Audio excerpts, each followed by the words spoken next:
by using the advancement of technology, it allows all of us to communicate with one another on all of our different issues that we have occurring in the world.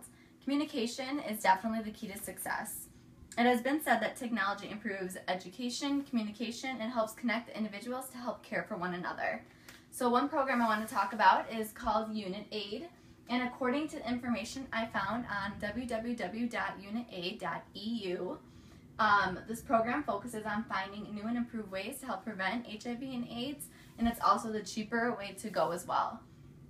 Their purpose is set to speed up and facilitate the improvement of medicine and diagnostics for the disease. Yearly invested in nearly $140 million in easy access to HIV and AIDS diagnostics and technology. UnitAid monitors the strength of a person's immune system, and it uses molecular-based testing to measure how HIV is in the body.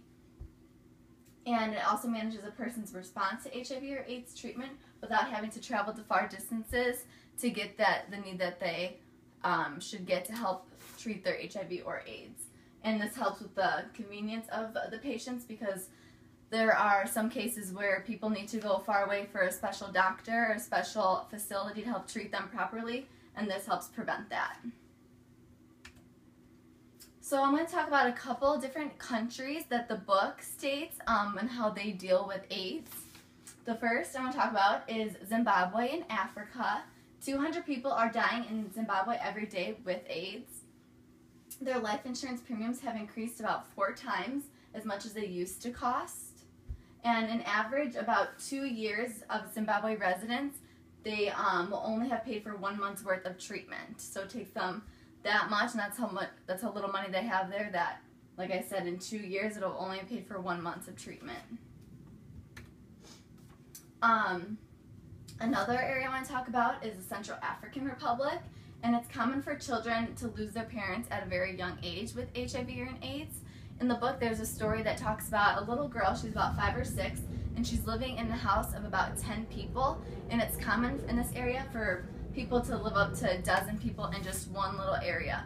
And it's also common for like grandparents or other relatives to help raise these kids, and in her situation, her uncle helped raise her. Another story that the book talks about is a couple. The husband's name is Rajesh, and the wife's name was not listed in the story just to help with her identity. And these couples, they lived in India. They both were infected with HIV, like I said, and they're able to receive the life-prolonging antiviral drug due to the financial help from their relatives. And but what's crazy about the story is that only the husband is being helped to receive the treatment. The book states that the women in India think of themselves as dispensable, so they feel like they're useless. It's important for just the male in India to get all the treatment that they need, since they're stronger, they work more, and it should be able to keep up with the community that way if just the men are being treated. And to the United States. The United States, half of the patients suffering from HIV or AIDS have income with less than $10,000 a year. The annual cost of treatment in 1 year is about $20,000.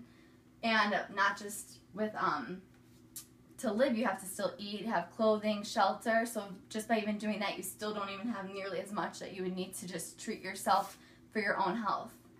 And 2 of every 3 patients had either no insurance or only public health insurance, which this insurance won't cover the $20,000 needed for the treatment for HIV and or AIDS. And now I'm going